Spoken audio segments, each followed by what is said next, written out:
I mean, some of these people have been out here talking about this major collapse for 30 years, and it hasn't happened yet because the policymakers have solutions. They have rabbits they can pull out of their hat. They still got more rabbits. They're going to keep pulling it, and it's going to result in inflation. It's going to result in equity prices going up, and it's going to result in, Bitcoin and gold going to places most people don't even think are possible. Mel Mattison, writer, investor, founder, and fintech executive, and also a fellow North Carolinian calling in from the Triangle area. It is so great to welcome you on the show and great to meet you. Thank you so much for taking the time to join me today, Mel. Well, thanks for having me, Julia. I really appreciate it. Well, of course. Well, you were a viewer recommendation, and we do take our viewer recommendations seriously on this channel, and they have put forth some incredible guests over the last couple of years. So we are thrilled to welcome you. And I was even more thrilled when I saw that we are basically neighbors down here in the Triangle area. So Mel, let's start where we always start with this show. And that is with the big picture macro view, more of that framework in which you're looking at the world when it comes to the economy and the markets. And one of the things about this show, Mel, is you can take all the time you need to set the table when it comes to that big picture macro view. Yeah, no, I love it. So like I said, thanks for having me. And I'm glad that your viewers recommended me because I haven't exactly been a super well-known person out on YouTube or other places. I come from an industry background. So just, since this is my debut on the show, let me give a quick background of myself first before I get into my view. So I have an MBA from Duke. I've worked over 25 years in financial services.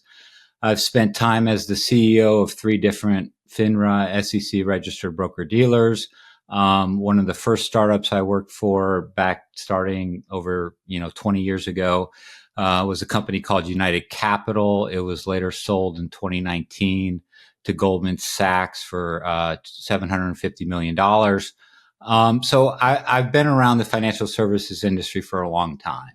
And what really happened to me was when COVID was going on, I started having a little bit of time to dig a lot more into the fiscal picture of the United States. And we obviously are going through, I would say, maybe monetary reset is a good word, but we're definitely entering into a sort of a new era where deficits, which typically range from 2 to 3% of GDP per year, started spiking at COVID, and then they just didn't go down. We went from, we're going to do a 10% deficit to GDP per year, and then 22, we're doing it. 23, we're doing it. 24, we're doing it. And now here we are in fiscal year 2025, and we're on pace for a 7% deficit. These are the types of deficits that in the past we only did during deep recessions or wartime. And it really got me concerned. And I thought a good way to express this was actually through writing a novel. So I created a novel called Quaz. It's kind of about corrupt central banking and the blockchain and quantum AI computing and how it all fits into like kind of the modern kind of monetary scheme. And at the end of the day, I just realized like we are on this deficit path that has almost no way out, no exit ramp. Like if we cut deficits, if Besant comes in here and says, I'm going to go to a 3% deficit, or Doge comes in here, we're going to cut $1 trillion in spending. You have to recognize this is literally going to send the U.S. economy into a massive recession. The response to the recession is massive deficits. And it's just going to make matters worse. And I think that's a simple way of saying we're in fiscal dominance. And, Lynn Alden, a bunch of other people have been talking about this for years as well. And I respect all of their work. And so I come at this from that kind of point of view. I think where I differ a little bit with some of the consensus is I think some of the policymakers actually have a little more intelligence, a little more guile than some people give them credit for. And they're setting us up for basically a massive bull run. So I'm very bullish on equities. I think that interest rates, which are the big boogeyman right now out in the markets, that we're going to hit a 4 3/4 10-year and all of a sudden the S&P 500 is going to fall off a cliff. I think that is a little bit misguided. I think people are looking back to October 2023 when the 10-year got near 5%. The Dixie was at 114 and markets started collapsing, and they're thinking like we're going to head into a repeat scenario if rates go up. So I think bottom line is I'm very bullish. I think that rates can and will go higher eventually. Dollar's going to be weaker. And just really quickly, I put out 10 quick predictions in 2025 in December. And one of them was I expected the S&P 500 to drop to around 5,000 in the first half of the year. I thought the market was totally misreading Trump, that they didn't understand the radical nature of the Trump administration, that there were a number of Trump policies that were actually market negative. And so while everybody was on this hopium of U.S. exceptionalism and we're going to 7,000, I was like, no. First, we're going to 5,000. But I think at the end of the year, we're going to hit 7,000. So some of my predictions were like a 15-20% drop in the first half, V-shaped recovery. Dixie's going to go under 100. Emerging markets are going to outperform SPY. And these are all things I was saying in December, and they've all happened. So I think a lot of people are starting to notice some of my work because some of these calls have been, quite frankly, spot on. Yeah, I have the tweet from late December, and you point out 15% plus correction in the S&P in the first half of 2025. You said that we would test the August 24 low around 5150, and as you point out also that you could see the S&P finishing the year up over 15% in the 7,000 range. Can you help me understand, so the correction, I guess, is that kind of packing in the pain at the beginning? How do we get to the 7,000 part? Walk me through the thinking there. Yeah. So one way I've described it is a little bit of a salsa sour cream philosophy. And, if you get a nice Mexican plate, they'll a lot of times be salsa and sour cream. The salsa's hot. Sour cream, if you don't know it, it actually has certain chemicals in it that dull the sensory perceptions of the tongue for spice, and they dull it down. And what I saw was that the Trump policies had huge amounts of salsa and sour cream. So at the one time he's talking about certain things that are really going to damp down the economy, that are very negative, clamping down on tariffs. There's an antitrust bias there. A lot of people in the Trump administration have talked about how they loved Lina Khan, the Biden head of antitrust policy. So, there are certain things in there that were actually anti-market, anti-equities that I think a lot of people weren't seeing in December. They were thinking this is going to be like Trump 1.0. Trump hasn't changed. He's going to do the same policies he did when he was elected in 2016, and it's going to be off to the races. And I was saying, no. There was something that occurred during that 4-year interregnum where he understood there are difficulties in this economy that need to be addressed. And the only way you can address them is in a way that is not necessarily equity positive. Now, on the other hand, there were a bunch of other elements of the Trump plan 2.0 that were extremely bullish for equities. And depending upon the sequencing and how this got rolled out, the market was going to have to digest this and take some time. And that was really the basis of why I said I expected a drop in the first half. I thought the market's going to come to understand that Trump is not just 100% bullish equities. He's got some policies that aren't. Once they digest that, they're going to sell off because we're at very highs. But then the kind of salsa portion, the inflationary portions are going to start coming out to the fore. And once that happens, then the market's going to start off to the races. And that's why I said 7,000 by the end of the year, but with a deep decline in the first half. So what I see happening right now is we've gone through a lot of the sour cream kind of deflationary non-equity exciting policies. And we're starting to move into deregulation, tax cuts, no tax on tips, no tax on overtime, Social Security. I think we haven't even begun to get into what they have planned with the sovereign wealth fund and what that could mean. I think they've got plans around housing. I think that once Trump, and we're now less than a year away, because I believe it's May 15th or something like that when Powell's term ends. So a year from now, we'll have a Trump appointed chair of the Fed. I think once all of that starts getting into place, I think the market's going to realize it. I think a lot of people are off sides. And I think that's going to actually cause almost a bubble-like mentality. And it's going to be, like I said, off to the races, 7,000 by the end of the year. And that might even be, underappreciating the amount of pent-up bullishness that could be in these markets. Fascinating. Okay, so you kind of pointed out too that a lot of folks are off sides. I take it probably when we saw the correction, you were probably buying or you were coming back into the market. Is that correct and fair to say? That's right. So in December and January, I was out calling to raise cash, buy puts.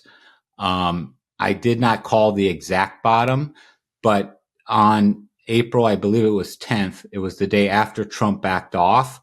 I was on Twitter pounding the table, buying opportunity of the decade, and that was when S&P was about 51.15. And I said, buy now. I even was calling it to the day. I was because there was a 1 p.m. auction that day and people were, of course, really worried about rates. And so we went up 10% when Trump backed off. The next day, there was a 1 p.m. auction and we just went down. We lost about half of those gains. Market was down a lot. And I was like, this is it. Get in 51. I'm Bitcoin is bottom for the year. Equities have bottom for the year. Back up the truck. And I had been raising cash in December and I had 7+ figures cash to go to work. And I put it all in and I announced it all on Twitter at Mel Mattison 1. I'm I'm going all in. That was at 51.15. Turned out to be a pretty good play so far. Mm-hmm. You point out that the market keeps kind of creating these boogeyman narratives. First it was tariffs and now it's rates. Mm-hmm. Are the underlying fundamentals telling a different story then? Yeah, rates is one of my biggest things that just frustrates the heck out of me. It's 2025 is not 2023. And I think the market has been a little bit anesthetized against higher rates, meaning there's a numbness to it that people aren't appreciating.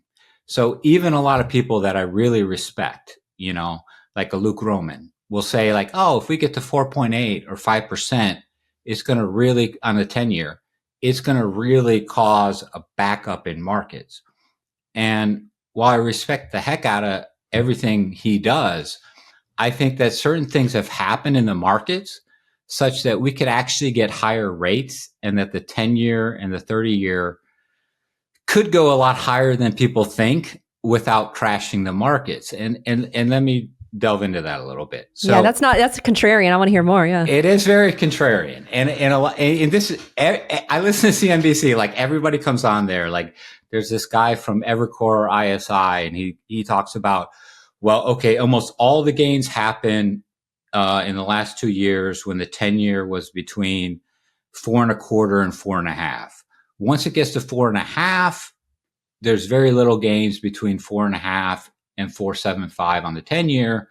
Once you get over 4.75 on the 10-year, market starts going down.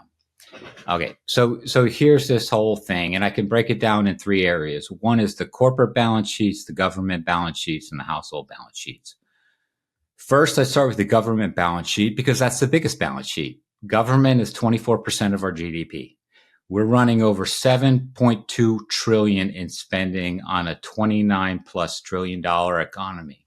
So you've got to start with the government. And I always start with the government. I'm a big fiscal studier. I study the monthly Treasury statement. If anybody doesn't read the monthly Treasury statement, you can just Google monthly Treasury statement, and every month, I think it's the 8th business day of the month, the Treasury releases this beautiful 30-page PDF. It shows deficits. It shows every department spending. You can enter in your email, and you'll get an email in your inbox at like 2 p.m. on the 8th business day of every month saying, okay, the new monthly Treasury statement is available.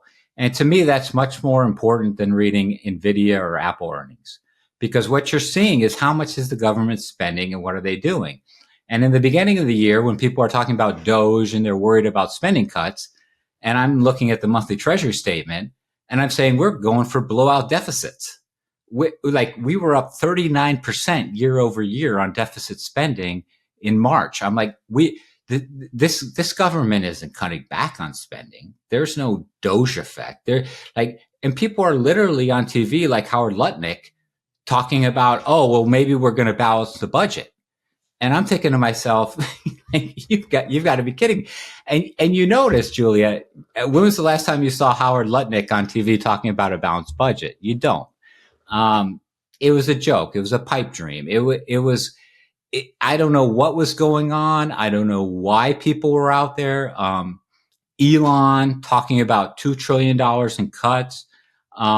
Just this weekend, Elon had a post where he said, unfortunately, I've come to the realization that there's no appetite in DC for cutting spending. And the only solution to the American fiscal situation is GDP growth. He said, he literally said, I think it could be obvious, but the only solution to avoid America going bankrupt is massive GDP growth. That was basically his quote. And that's what I've been saying for months is there's no spending cutting. There's no balanced budget that's coming and I think, quite frankly, it's wrongheaded. I would say this, people don't realize this. One of our biggest recessions, when the dot-com bubble burst in the early 2000s, what immediately preceded it? Budget surpluses. And the last time that the U.S. ran a budget surplus was 1929. Oh, yeah. In other words, budget surpluses are essentially signs of collapse. Budget deficits are signs of bubbles. And so the bigger the deficit gets, the more likely we're going to have an asset bubble. The smaller the deficit gets, the more likely we're in trouble with financial assets anyways. Gold prices have been breaking all-time highs this year, but price appreciation isn't the only way to profit from owning gold. You can earn a yield on gold paid in gold without selling your gold or silver. Unlike dollar yields that can be slashed or even go negative, a yield on gold paid in gold means more ounces in your account every month, not paper. Monetary Metals is revolutionizing the way people invest in gold and silver. Instead of paying to own the metal, now you can get paid to own it.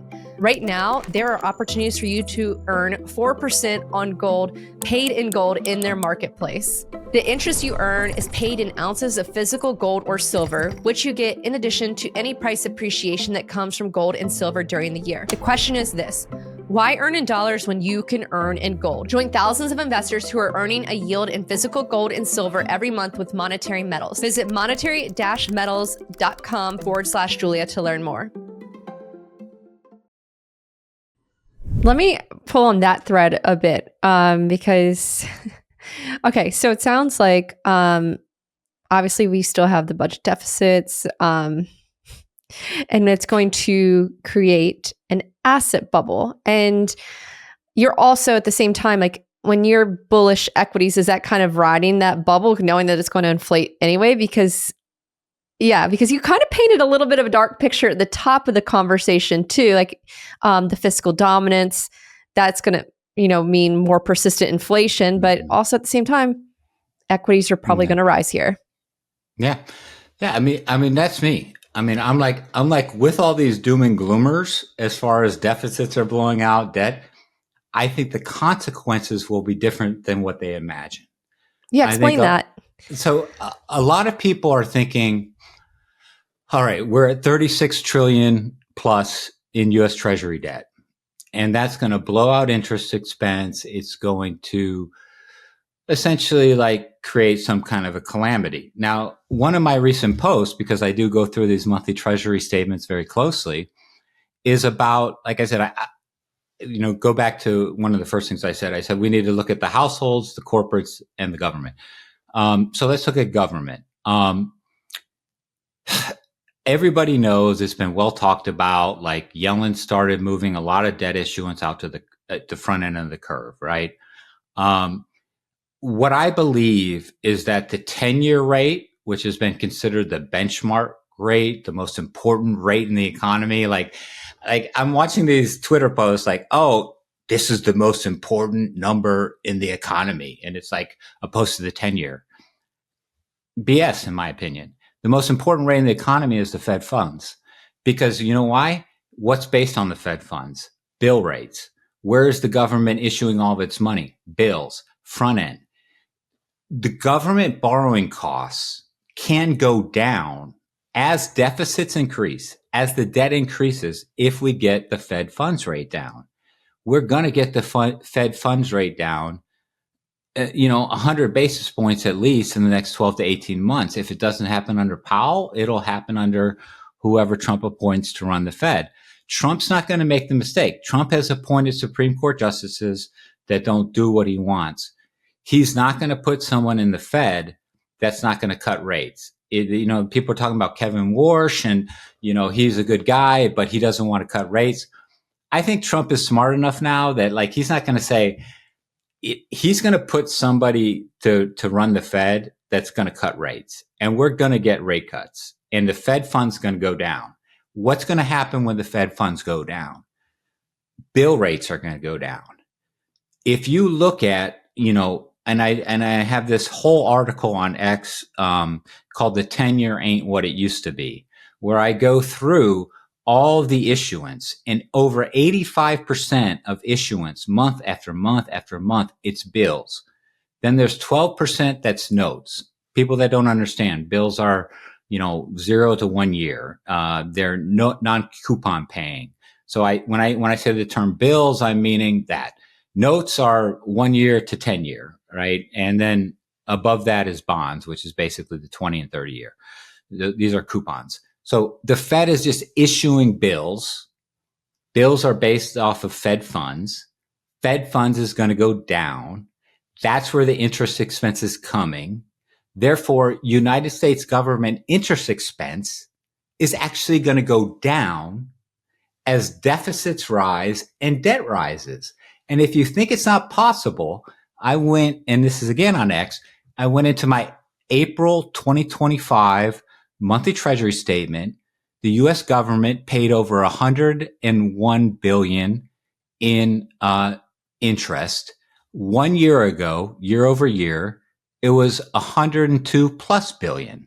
In other words, year over year, last month, we paid less in interest expense as a government, $790 million less to be exact, than we did a year ago. Even though back then, the U.S. deficit or debt was a 34 trillion plus or minus, and now it's 36. So all the exact numbers are on my Twitter, but we essentially we increased the debt by 1.6 trillion.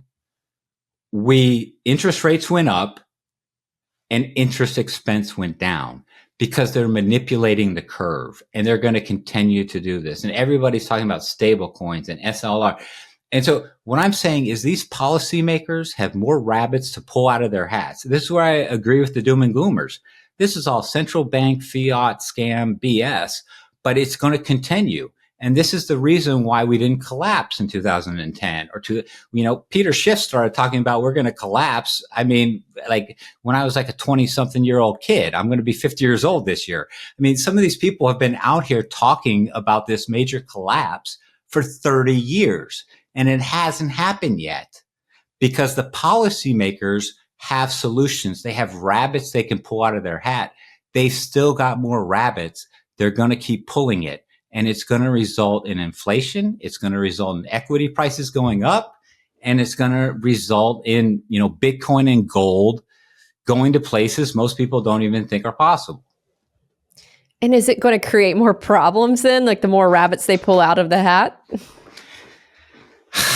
Julia, I mean, it's kind of like what would you do, right? I mean, like I say, what would you do if you had a machine in your basement that could print US dollars? Would you control your spending if you could print them? And what do you think? Oh, like as an individual? Mm-hmm. I mean, I don't think anyone, yeah, I mean, people would print. Yeah. Yeah. And so a lot of people, they say things like, if the government was run like a business, if the government was run like a household, you know why the government shouldn't be run like a business, shouldn't be run like a household? Because they've got a USD machine in the basement. And this starts to border on MMT. And I don't know if you want to get into MMT, but modern monetary theory. And I think there's a cohort in the Trump administration that subscribes a bit to MMT, Mosler type philosophy, which is essentially that because the government, as the issuer of the currency, which by definition cannot default. I think that Moody's thing was ridiculous. Like, how can you downgrade U.S. credit? How can the U.S. default? I mean, it's stupid. They have a dollar printing machine. So if you're going to be talking about an entity like the United States government, any sovereign country that has complete control over its currency, and this is, in my opinion, part of the reason why the Eurozone has done so poorly in recent years is that these countries should have never given up their currency sovereignty, but that's a whole nother discussion. But when you're talking about a sovereign nation that has currency sovereignty, there's no way you can default. Like there's no risk to the 30-year bond not being paid off. Now, Dalio or other people will say, well, what they're going to do is they're going to devalue it. And I would say, yeah, you're right. We're going through a step function, right? So at first we had tech stocks bubble in the late 90s. Then we had real estate bubble, and that hurt the banks. And then we had COVID that caused sovereigns to really print and issue debt. And the next level up from sovereign bond or debt trouble is currency. And so we're now moving into that currency area. And this is what is going to, in my mind, create this final crescendo blow off top. Like we're going to go up in a way that no one has seen since the late 90s with .com, or even before that in the 20s. I mean, I've said S&P 500, 12,000 within the next few years is very realistic. I think people don't understand that the only answer for these people is to devalue the currency, and that one way or another, hook or by crook, we're going to. And in the meantime, the people that are saying, oh, it's going to collapse really soon because the 10-year is going to go to 5%. What I'm saying is that, you look at stable coins, they're going to find ways to issue debt through stable coins. You look at the SLR, the supplementary leverage ratio changes they're doing. They're going to find ways to stash treasury at banks. You look at the fact that they're issuing tons of bills. They're going to find these rabbits to keep this, game going on. I've equated this a little bit to 2003 to 2007 timeframe, where we had, during that time frame, we had the 10-year yield go up 53% from around 3% to around 5+%. And during that time, we also had stocks go up 53%, and we had the dollar go down 12% from 90 something to 80 something on the Dixie. So we're heading into this period that is just, to me, I don't know if you wanted to do Elliott wave analysis or whatever, but we're heading into a blow off top type period, but we're not close to the end yet. It's not like 3 months away. It's like 2-3 years away. So you don't want to be out. Yeah. Like you want to ride that. And it sounds like you're almost like painting this like melt up scenario, this crescendo, a blow off top that we'll see in this like asset bubble. What do you say? Do you think this is like the biggest asset bubble of our lifetime, or? I don't know if it will approach what happened in the NASDAQ. I mean, I graduated college in 98. So I was just, starting to follow markets in the late 90s. That was a crazy time. There were companies going public, Rambus. They'd go public for like $10 a share, and a week later they'd be 200. It was, if you've never lived through a real bubble, because a lot of people will talk about like we're in a bubble. I'm like, if you're less than 40 years old, you don't know what a bubble is because you've never really seen it. The last real bubble we had in equities was in the late 90s, and it was incredible. The NASDAQ went from like 1,000 to almost 5,000 in like this was just, people just believed it, like the internet, companies with no revenue, trading at multi-billion-dollar valuations. And I study bubbles through history. You go back to the tulip bubble, the South Sea bubble. There was an Australian land bubble. There was a Florida real estate bubble in the 20s. You look at the stock bubble in the 20s in the United States. When you look at what is a true bubble, if people think they've seen a true bubble,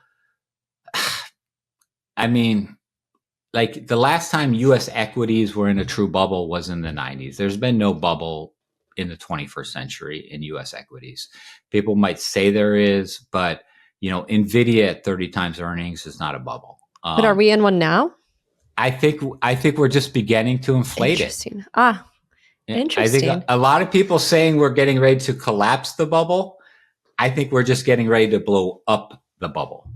You mentioned, I'm looking at your predictions, Bitcoin breaking 150,000, gold breaking 3,500. I want to hear more on those assets and what that would also signal. Yeah, to me, that is the trade. I think if you want to, boil it down really quick, is we've moved to, if you look at the Big Short, it was like a collapse in these MBS and collateralized debt obligations. I think right now the Big Short, the big trade is short the dollar. And how do you short the dollar? Equities is one way. The purest ways are gold and Bitcoin. So Big Short right now is USD. And to me, gold and Bitcoin are the best ways to do it. With Bitcoin, I can get into some specifics. So 2021, I think the monthly close. So with Bitcoin, I look at monthly close charts a lot. I think it was around 62,000, 63,000 was the high monthly close in 2021. We had a $44,000 drop, I think, to like 16,000, something like that, as far as a monthly close. That creates like a bowl, right? So it's like 62 down to 16, comes back up. There was a $44,000 drop. When I was doing my Bitcoin analysis last year, I thought the Bitcoin rally would stall out at 44,000 plus the prior high, monthly close high, which was 62,000, 44, 62, 106. So I was a seller at Bitcoin when we hit 106. We wound up going a little bit more than that, but I thought that was about it. I then thought we'd retrace half of that. That was around 83,000. So I was buying Bitcoin at 83,000 because I thought we were going to double that bull movement, which is another 44,000 on top of the 106, which gets you to 150. So I was saying when we broke out, we're going to 106, we're going to trace back to 83, and then we're going to break through the old high, and then we're going to go another 44,000 higher, and that got me to 150. So I think we're going to basically 150 is a 2x move from the monthly close low in 2022 from the 2021 high, if that makes sense. And that at that point in time, I'll take a look at the charts and reassess and come out with another target because we could potentially go a lot higher. But for right now, I think the next big move probably pauses right around that 150 range. So that's where I'm at with Bitcoin. Gold 3,500 was based on a different technical analysis. It wasn't kind of a bull dip, but it was more of a Fibonacci retracement level analysis. I put a bunch of tweets on this. I had called 3,508 in futures as the top, and we literally topped at 3,509. And this was like months in advance. So I'd called within $1, I'd called the top price. And I said, we're going to pull back. And if we ever get to 29.68, which to me was a huge breakout level on futures with 29.68, then that's where you really back up the truck on gold. But I don't know if we're going to get down that low. And so there's been some intermediate levels that I've been a buyer at. And so I have a decent sized, I always have a huge gold and Bitcoin position. But then I play it from the short term. And I have been adding to gold recently. When it got down to around 32, 39, one of my key levels. So all this stuff is on my Twitter feed, the different levels I look at. But basically, I think we're going higher in gold, perhaps much higher. Bitcoin, much higher. S&P, much higher. I really love emerging markets, even more than the U.S. equity markets, which was another one of my calls. That was really, people were scratching their heads. I was like, EEM is going to outperform SPY in 2025. As of today, I believe EEM is up 10 plus percent year to date, and SPY is flat down 1%. So, people were like, how the heck this is the era of U.S. exceptionalism in December. Like, Trump's president, how in the heck can emerging markets outperform U.S.? And I'm like, you'll see. Yeah. I'm looking at Kalshi right now, just on Bitcoin, like the forecast. 43% of folks are predicting 150,000 or above this year. Right now, the forecast is like 143, I guess, when you average it out. I want to go back to something you said earlier, and that's around the Federal Reserve. There's so much focus around the Fed.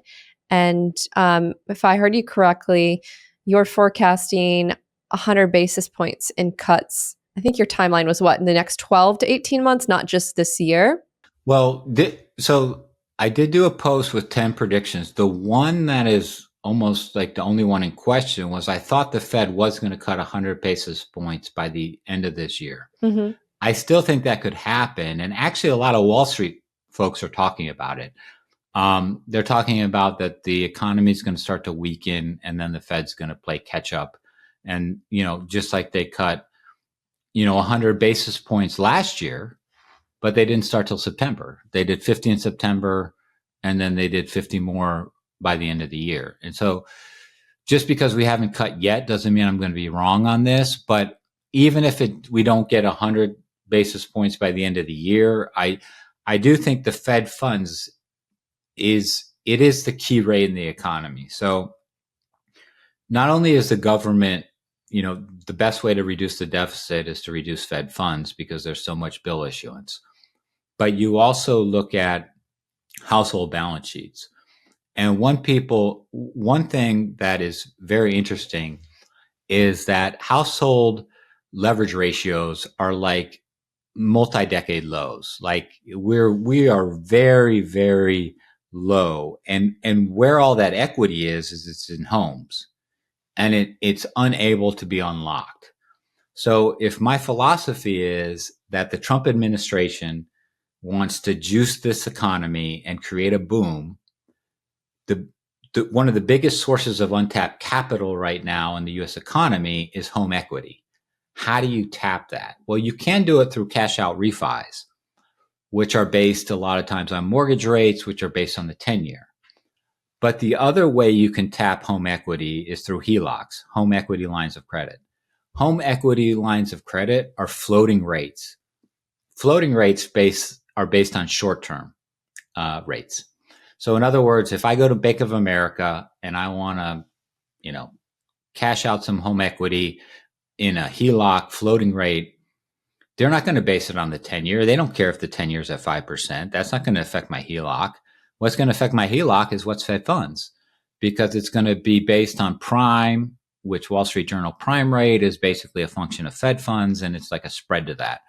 So I think not only will Fed funds bring down government rates if it goes down, but if we get Fed funds down, it's going to unlock HELOCs. It's going to unlock home equity so that people don't need to refinance, but they go to their banks and they get floating rate loans based off a low short-term rate. Mm-hmm. And I think the same is true with corporates, because a lot of people talk about corporates and they're like, well, corporates have this debt that they took out during COVID. And the thing about corporates is corporates aren't like the federal government. When the federal government borrows, they borrow at fixed rates at maturities, 10-year, 7-year, 3-year.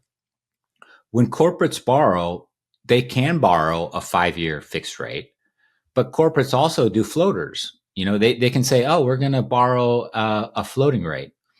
And so if you can get the Fed funds down, the government can borrow at that lower rate. Households through HELOCs can borrow at that lower rate, and corporations through floating rate debt can borrow at that lower rate. What that means is that the 10-year could go above 5% without crashing the economy, which is what a lot of people think, that we're going to hit 5%. It's a wall, it's a ceiling, we're going to crash. I think the economy was shocked when we got to 5% on the 10-year in October 2023. It was like too far, too fast. Now there's been time to acclimate to it. And if we slowly march our way to 5% on a 10-year, I think we can handle it. And we can also still stimulate the economy, because government, corporates, and households can borrow based off of the floating rate. The only problem that I see in this, as far as really unleashing the, animal spirits, is mortgages. And I have a feeling there's this guy, Bill Pulte, if you don't know him. Oh, yeah. He's the head of the FHA. He's the grandson of Pulte Homes. They're talking about making Fannie Mae and Freddie Mac private. I think they're going to come up with something. I don't know if it's like a MAGA mortgage, where it's like, we're going to buy down 2% on a first-time home buyer, and we're going to back it with interest coming from a sovereign wealth fund. I think they're going to come up with some audacious plan to make housing affordable that's going to drive down rates no matter what the 10-year is at. And so basically this thesis is that these rabbits out of the hat are going to drive this boom, and there's going to be ways to unlock housing, corporate balance sheet, government balance sheet, and you don't need the 10-year down to do it, because the 10-year is more or less irrelevant now. Now, I don't know what the 10-year is going to do. I don't know if it's going to go up, it's going to go down. A lot of people talking about Japan. I mean, the yields today are actually coming down. I think it's kind of neither here nor there. My argument is not what rates are going to do. Are they going to go up or go down? My rate is that it doesn't really matter what the 10 or 20-year does or 30-year does, that the government's going to start manipulating this economy by manipulating the front end. And that's going to be under control of a Donald Trump appointed Fed chair in less than a year. And would that just be de facto like massive stimulus then? Yes. Yeah. It would be massive stimulus. And here's the last piece, if we can get into it, because this really ties it together. Because the whole problem with everything I'm saying, I think a lot of people would say this guy's describing a hyperinflationary environment. I'm not saying this is right, but what I'm saying is, here's the Trump administration philosophy, that one of the key drivers of inflation is oil and energy prices. And this is why they're so obsessed. If you run a chart and you do core CPI, so not even like, take out food and energy, and you overlay it with WTI crude, I mean, it just matches it. Like oil and inflation go hand in hand. It's energy. It's the driving force of the economy. I think the Trump administration's plan is that they can get away with all of these inflationary stimulative measures so long as they keep oil and energy low. And so they're never going to admit this. They're never going to say, we want a weaker dollar, low oil, so we can do all of these, inflationary measures.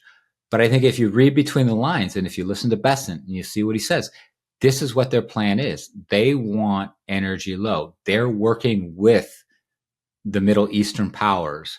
I mean, OPEC's been increasing output.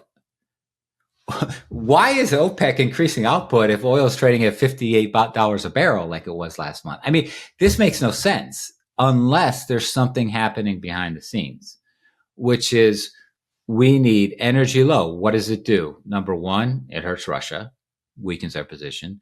Two, keeps inflation low, so that the tariffs and all these other policies can happen without letting prices spiral out of control. I mean, it's Memorial Day. You live in the Triangle. We can drive around and easily find gas under $3 a gallon now. So like these things that are happening are not as disjointed or unthought out as some people think.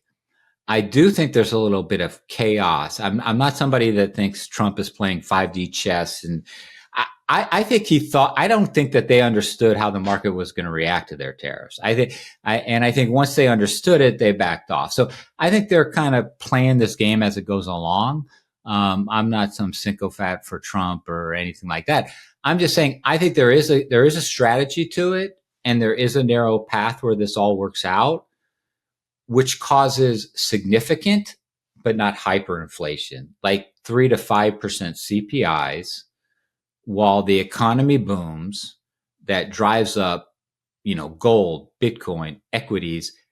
Bondholders get hurt, and we head into a bubble type territory.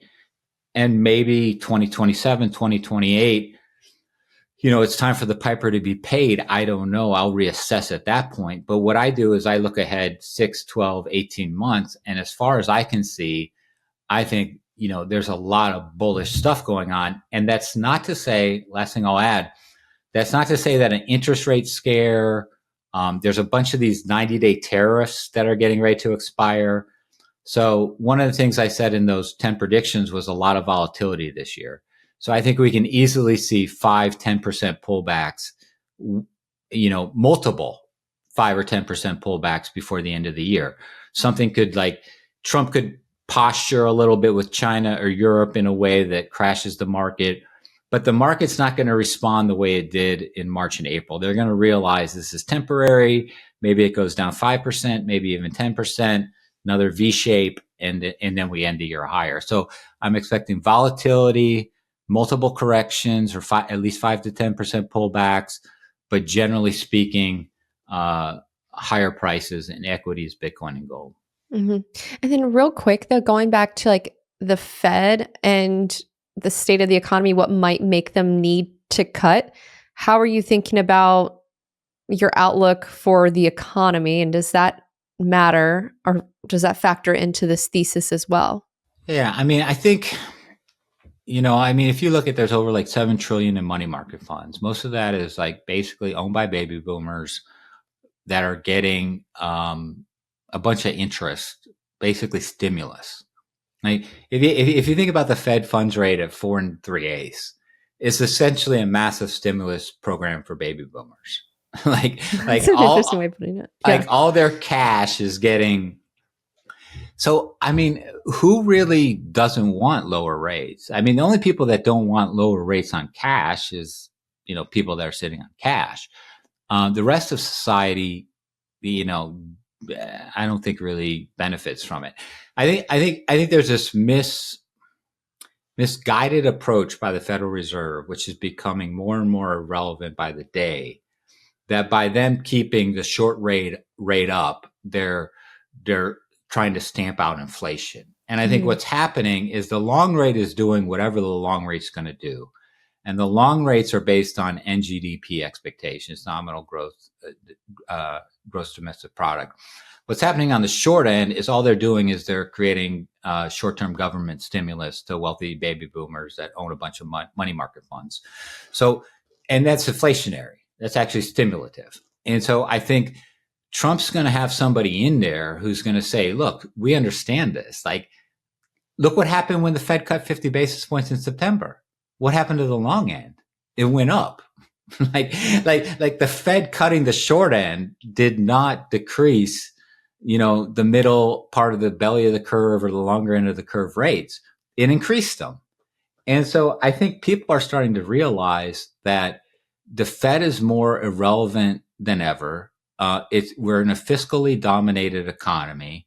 Um, Fed funds need to go lower to contain inflation. People that are out there saying if Fed cuts, they're going to spike inflation, I think are psycho nuts and don't understand the economy. But I understand that's the orthodoxy. So I'm totally an against the grain type person. So I'm a heterodox against the grain type person. And when I see people say the Fed needs to hike to contain inflation, I'm actually thinking to myself, if the Fed hikes, they're going to spike it. So, this is a very different way of looking at markets, how things work. There's some echoes of modern monetary theory to it, but I'm not a modern monetary theory guy because I think a lot of those people think like, you can just do full jobs and keep spending, spending, spending, and everything's great. Like there are constraints, there are inflation constraints. And so the government cannot just spend whatever it wants. But I also think that people who believe that if the Fed cuts rates, that's going to be massive inflationary are completely wrong. And I would point to Exhibit A.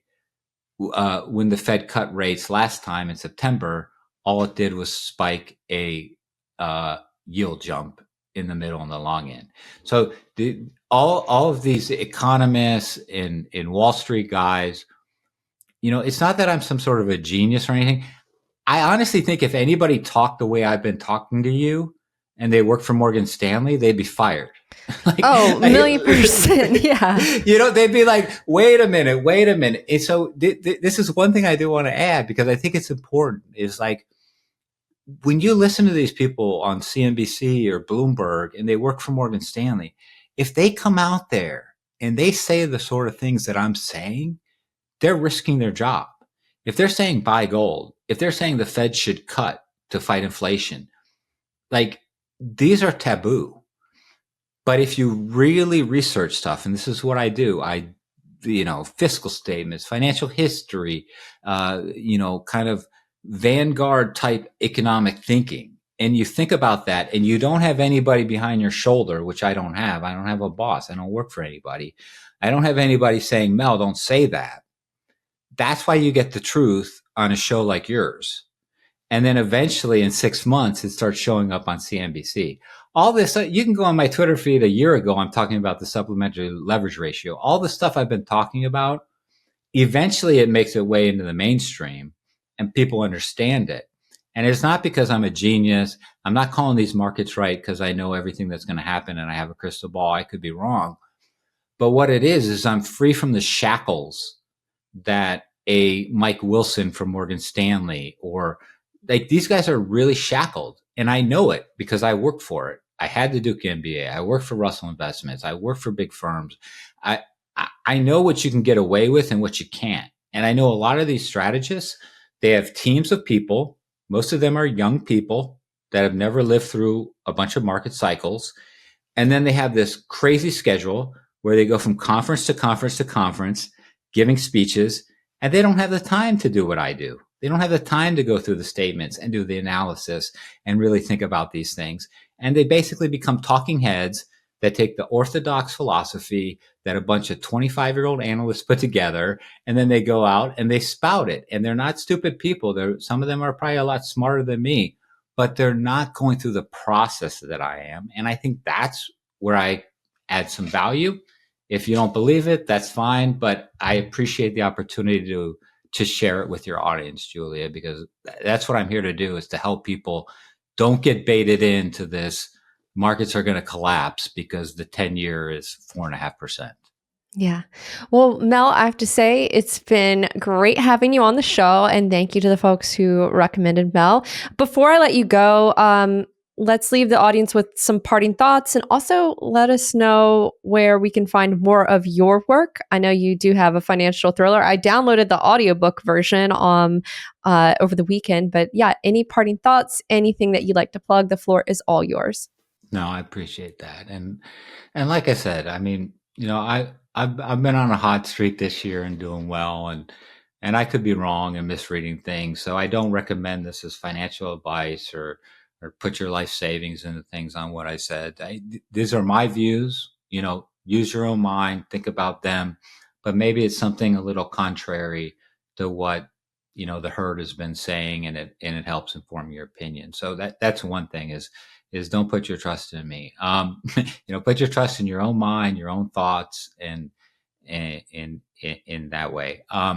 The other thing, as far as if people do want to continue to hear any of this radical theory, they can follow me at Mel Mattison 1 on Twitter. I have a website, melmattison.com.